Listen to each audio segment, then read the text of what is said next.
Another short one, but as juicy and interesting as always. Sim racing news right here, right now.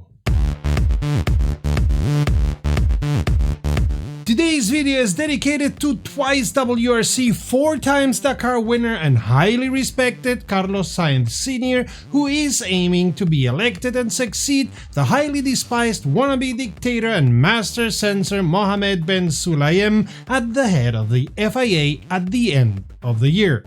Buena suerte, Carlos! Greetings from me, you're watching WromWrom, the channel sharing the joy of sim racing and a regular news roundup, our weekly sim racing news. Thanks to all those who come here often, especially those who subscribe, and even more, our patrons. My name is Serta and I will be your host for this video. Let me get an important message out. If you get a text message on your phone, supposedly from Steam, out of the blue, be wary, as a lot of phone numbers of Steam users have been leaked into the dark web. The Steam database has not been breached though. Your password should be as safe as you made it. You did choose a safe password, didn't you? No password 123 or your birth date or anything like that? Please tell me you did.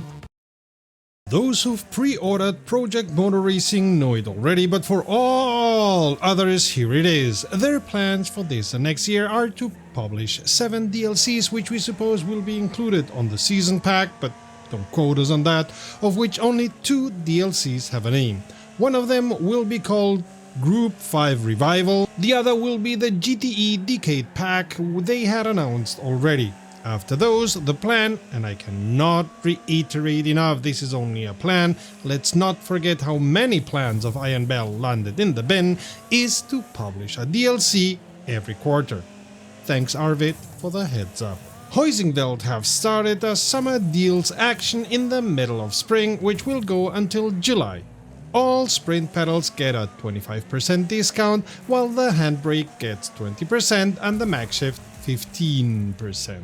The Volvo S40 Super Touring as well as Silverstone Classic can be enjoyed for free on WromWrom until the end of the month in any mode you'd like to use. This is a great car to drive, by the way. Euro Truck Simulator will update their FH tuning pack together with the 1.55 update of the game whenever that drops, supporting the Model 6 series of Volvos. Assetto Corsa Evo got a 0.2.1 patch to their release last week, fixing graphics and in parts the rendering, as well as a lot of other issues. You may have heard of the Beyond 2 VR system at 107 grams for the goggles, the lightest thing on the market. When it comes out, that is, first consumer versions will be sent between June and July. High on their heels is Pimax though, who have announced they will release a similar system, which they call the Dream Air, at less than 180 grams, so translating from marketing speak to human English, 179 grams, which is still pretty light.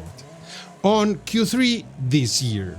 Of course, the announcement is meant to get wind of the sales, see what I did there, of Beyond, and both systems will cost between 1,500 to 2,000 euro USD. If you like what you see, how about supporting us? A like and a comment to tell the almighty algorithm we are worth watching are a good start. Subscribing is even better, and what really helps us grow is you becoming a patron, as YouTube's income is tiny for us sim racing channels. Patrons get access to exclusive content and are involved in our decision. Help us grow with your support, help us keep spreading the joy of sim racing.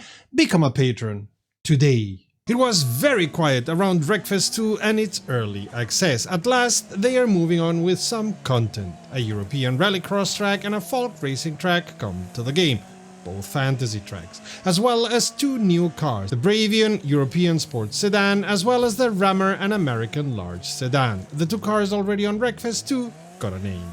More importantly, at least for us here at WromWrom, are the extensive code changes. Wreckfest is now less of a resource hog after fixing a lot of issues in memory handling. Graphics should now look better due to some refining of the code and the support for GPU-specific tricks for NVIDIA, AMD and Intel GPUs. The controller code has also seen extensive work, as has the online system. Regarding the HUD, you can now hide driver and steering wheel when in first person, and be careful when downshifting, as you know can hurt your engine, as you can in real life. You can also hurt your gearbox with bad shifts, so be careful. You will also be able to see when your radiator is leaking due to some steam effect. The AI got improvements, as did the audio, and the developers published a roadmap which has to be a joke as it's so unspecific. Even ChatGPT would do a better job in writing it, and that's saying something. I mean, not even the information about what's going to be in the full release is, well, informative. Slowly, I'm getting the impression that developers don't know how to follow up Wreckfest other than with improved graphics. But if you don't know what you're doing, why do it at all?